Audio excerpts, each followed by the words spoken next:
I'm Eric Wolf, and my experience in business peer groups has changed my life, especially my membership in Vistage, one of the world's largest CEO advisory groups. I'm an entrepreneur, a business owner, and a Vistage speaker on the power of marketing. This podcast is dedicated to the people who make those experiences possible, the peer group chairs. Every episode, I interview a Vistage Chair who has dedicated their time to helping entrepreneurs like me succeed.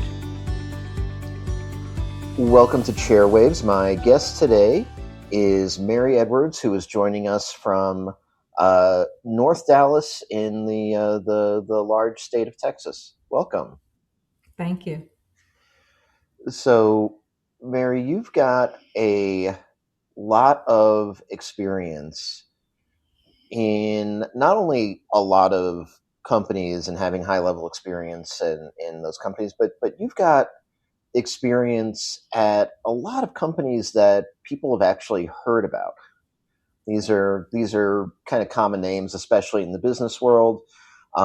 You've been a P&L leader at a number of companies, including companies like E&Y and Accenture.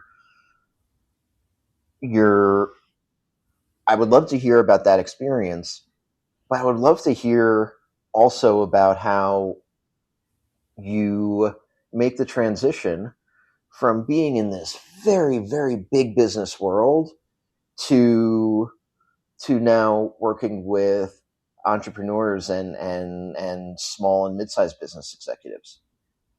Sure. And it's interesting how you can be in these big environments and be in small environments at the same time, right? So when you think about an Ernst & Young and Accenture, very sophisticated, large firms, your world revolves, at least mine did, around your clients and the teams that you landed at your clients, which were often, small, if you think about it, small companies in and of themselves, right? So Yep. you have 400 people serving a client. You've got to treat that like its own little business, and you've got to lead it that way, and you've got to be entrepreneurial in that approach. So there's a lot of that big business experience, which was also small. And what I really loved the most about all of my time, whether it was at Ernst & Young, Accenture, NTT Data, it was a very familiar name to Texas listeners, at least.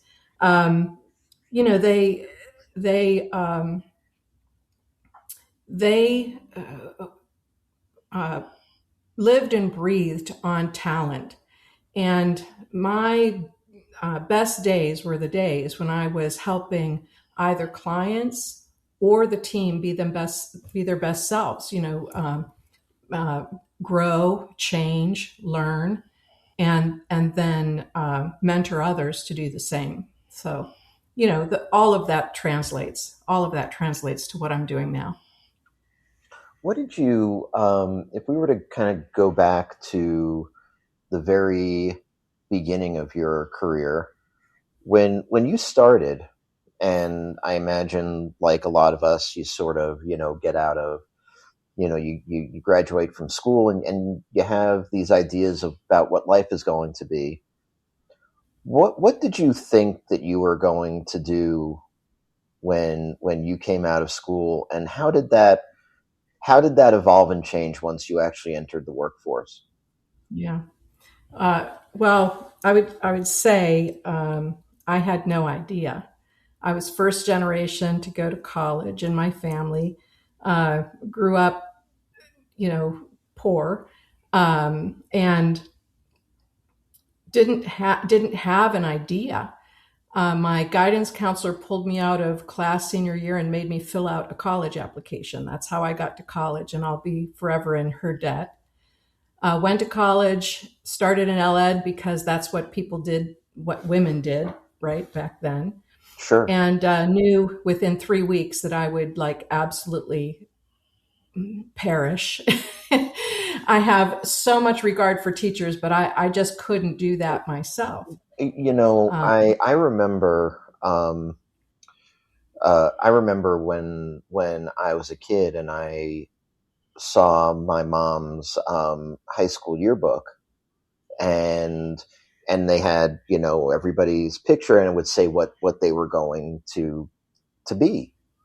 And legitimately, underneath the picture of most every woman in the book was either teacher or secretary, Or nurse, teacher, secretary, nurse. or nurse. Right? That was Yeah, the third one that was yeah, okay. And yeah, obviously things are very different now, and yeah, and a lot has changed in a kind of a surprisingly short amount of time if you think about it. Um, but at the same time, you were kind of put in a box, so to speak, and you were going to be one of the, your choice out of the three was teacher. yeah, And yeah. how did you go about breaking out of that box that people were trying to put you in, or that the world just sort of wanted to put you in? Yeah, maybe I put myself in that, right? Because you've got to be able to imagine something different. Right. I simply, changed majors, went to poli sci, had no idea what I was going to do with that, but I knew I liked it. I was a And poli sci languages. major. Yeah, I yeah. was. So we're out there, right? We're Yeah. out there. Um, I graduated from college in the worst um, um, economy. It was Jimmy Carter years, right? It was a terrible economy. And I went to Blue Cross Blue Shield as a customer service rep. I was on the phone for like a year, a week, and a day. I was desperate, to move from that to something else. And I really will say, I mean, I really didn't have any plan except to take advantage of opportunity as they presented, and to, you always aspire to do the best that you can. And Right. that has led me to incredible opportunity and places. I wake up every day grateful for, the just the career and the life I've been able to live. It's incredible that you can do that. Absolutely. Yeah. um, what was your what was your trajectory like, I guess, in your career? How did you go from the how did you end up in these highfalutin executive roles at these very big companies? How did you get that I think, opportunity? yeah, well, the one thing I would say, and I say this to everybody, you're ahead of the game if you just do what you say you're going to do.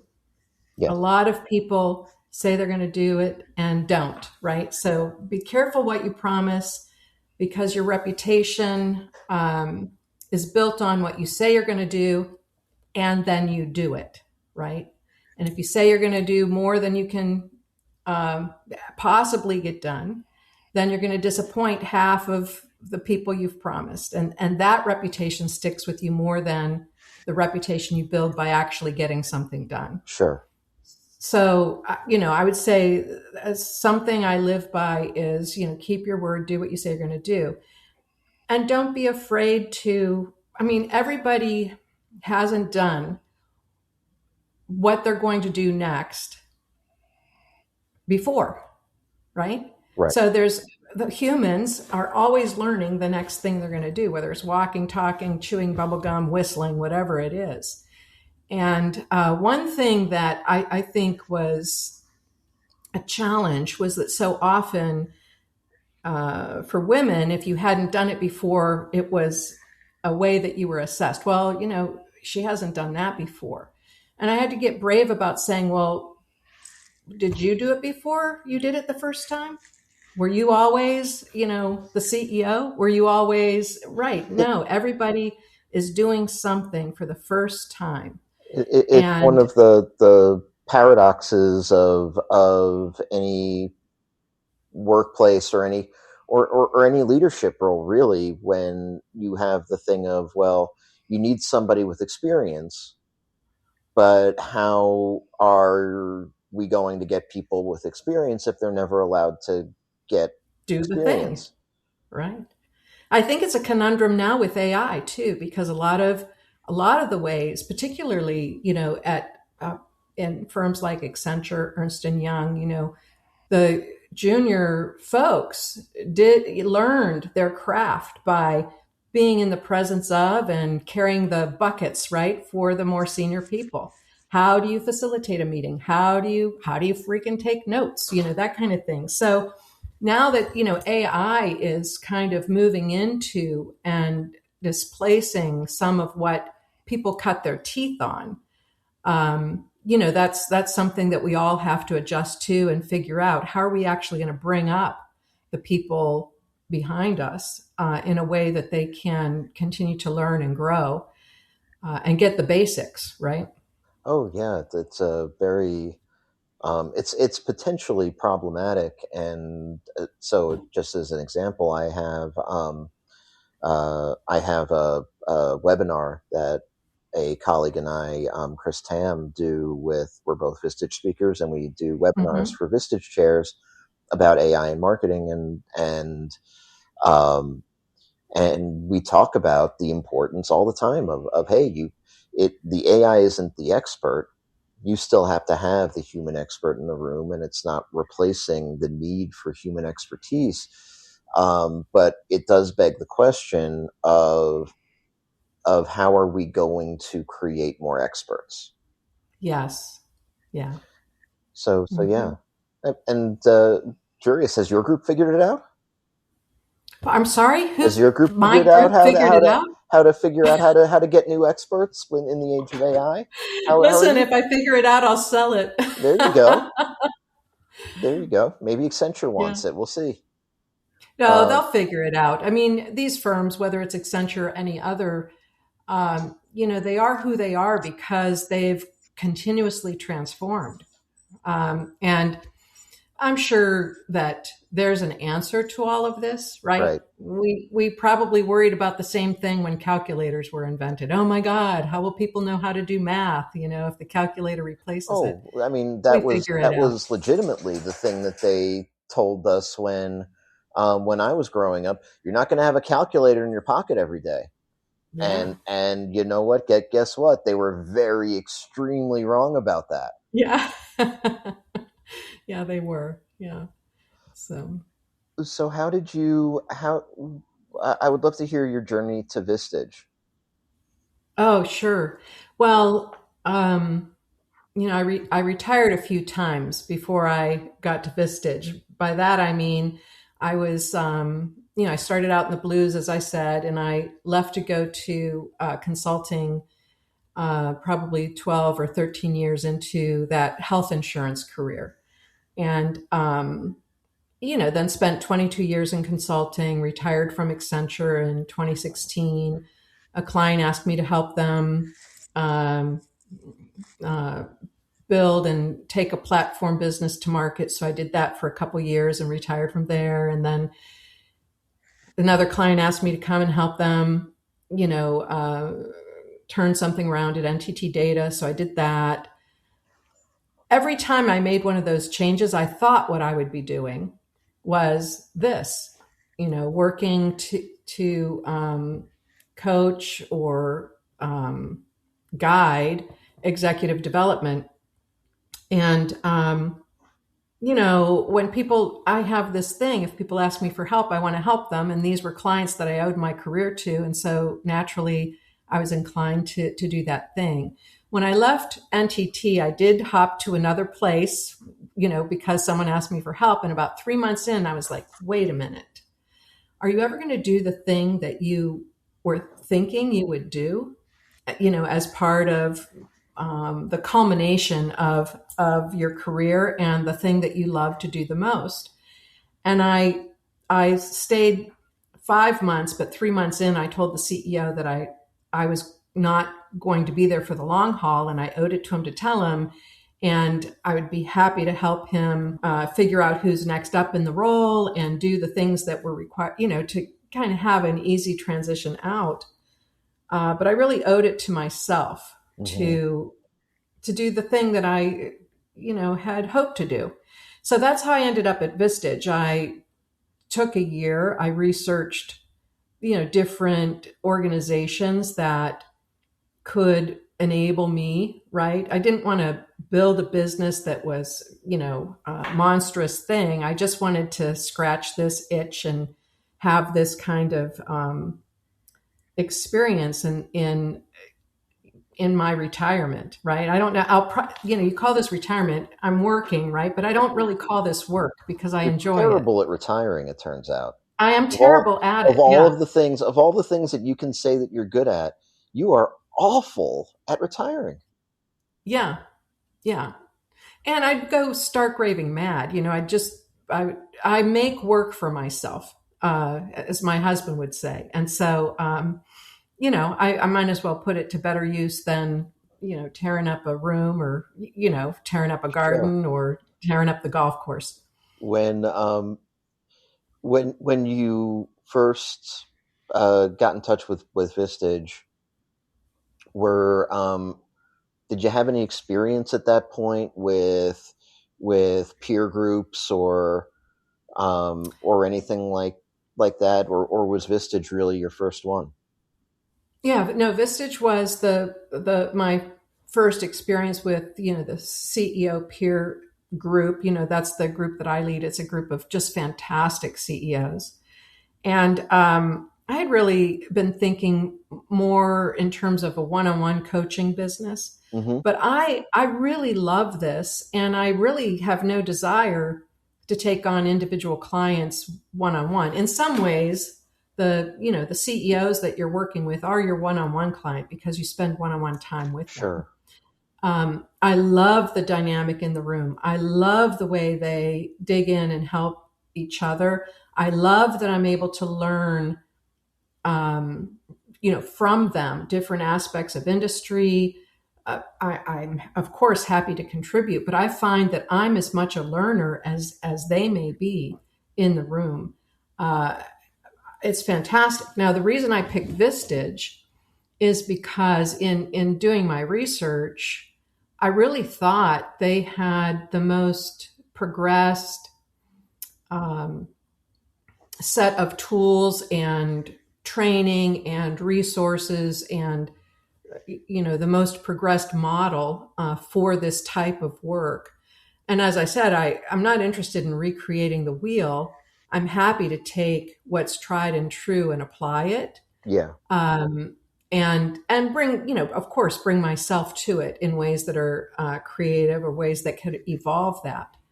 But I've been really, really impressed with Vistage, the way they go through the process of selecting both chairs and members, what they do to support that community. It's top notch. You mentioned how much you like the dynamic in your group, and that's a thing that doesn't happen by accident. And Mm. I've talked to a lot of chairs, and and I've been in as a speaker. I've been in a lot of different Vistage rooms, and I can tell you that every room that you go into is very different, different energy, different values, sometimes different. It's kind of like how you could say that you want a specific drink, but they'll make it differently in different Sure. places. And so um, how do you go about building and maintaining the culture that you want in your group? Yeah, and I would make that a we that we want in our group. The first is, you have to be thoughtful about what you want to put in the room together, right? And for me, it's, you have to be interested in growing your business, but not just your business, grow yourself, grow your team, right? And I'm sure there may be plenty of groups who are very focused on growing the business, but perhaps not as, maybe, I don't know, focused on self enrichment and team positioning, enrichment, succession. Those are important. And I pick people who have that same kind of bent, who are interested in, leaving a legacy, but not just in terms of money, in terms of, the character of a place, what they've done to help people be successful in their lives and in their work. Right. we talk a lot about being vulnerable. I kind of say having courage to bring the hardest thing, having courage to say you don't know something, having courage to challenge someone else in the room when, sometimes it's easier to sit back and not challenge. So in order, at least I thought, for us to be successful, we've got to be willing to challenge ourselves. And when we are blind to the challenge we need in ourselves, we've got to be open to people challenging us. So, those two things were really first and foremost in my mind as we looked at members to become a part of this group. How do you know when you're sitting across the table from somebody, and maybe it's in somebody's office, maybe it's over lunch or coffee, Mhm. and you're sitting across the table from somebody who is potentially going to be a member in your group, how do you know if they're going to be a fit or not? Yeah. Well, yeah, how can you know? In some ways, you'd say, how can you know? Right. But you ask questions. In a way, it's like hiring somebody. Sure. Yeah. Sure. Sure. Sure. And you have to be careful that first impressions don't drive the day. I just brought into the group an amazing CEO, 26 years old, Which is young for and Vistage. oh my gosh. Yeah. And just took over the family business, $50 million business. Her father, stepped aside for her to take that role. And I thought, oh my goodness, how will the group feel about this person coming in? And I had to check myself on my hesitation because, like, what was that in me that was Hmm. worried? You know what I mean? Like, um, she's doing for the first time what the 40-year-old is doing for the first time when they step into the Right. CEO role. What an advantage to do that at 26. With the energy and the aspiration and you haven't quite been beaten down in life yet. What I mean? We No, have no, been when we're later, right? and And quite a challenge I'm sorry, also to pardon be. me? I said quite a challenge also to be taking over. Um, that's a lot of pressure It's to a lot of be pressure. taking over a $50 million business Yeah, as a 26 yeah, year old. yeah. And who are we meant to be helping, right? We're meant to be helping each other, not just ourselves in the room. So what better person to put in the room than, someone who's open to, wants to. Now, I will tell you, she came to her first meeting. We were blown away. She's just, so I would just say, you have to be very careful when you're making these selections that you're selecting for the right things. And she had all the right things. She was young. Why was I afraid of that? Right. No, that's really interesting, and perfect example. One thing that you've said that you're really proud of in your group is the diversity, and I'd love to hear about what that means to you as a Yeah. chair, and looking out at your group, and seeing Hmm. all of these very different people. Yeah. Yeah. Well, and diversity is in all different ways, right? So we'll start with just the obvious ones. I have three incredible women CEOs and eight men right now. We're on a path to 16. I'm about 5 months. I guess we're on our fifth meeting, right? So we're still growing as a group. And we're all interested in making sure that we're balanced as a group. One way is in gender diversity. And it can't just be like the one, because there's plenty of studies that say you need to get to about 30% before Hmm. those others, whatever category they may be in, have a feeling of confidence and safety to contribute in the way, without holding back. So that's important. But I also have like two Brits, a Canadian, Hispanic. I have this. global diversity in terms of world experiences that I love. I have businesses that do conduct business across the world, and some who are, strictly local and, very contained. So that's a very different dynamic as well. I've tried to go after people who came up through different backgrounds to CEO, whether it's through a sales background or an operations background or an engineering background or a software background, whatever, right? So you bring, yes, they're all CEOs, but you've got the financial mind and you've got the operations mind, and you've got these other ways of thinking about problems. Um, so all I think it's our duty to ourselves to make sure that we're able to look at things many sided, and that's how you've got to build a group. Absolutely, and that's also, I guess, how you maintain a really great group.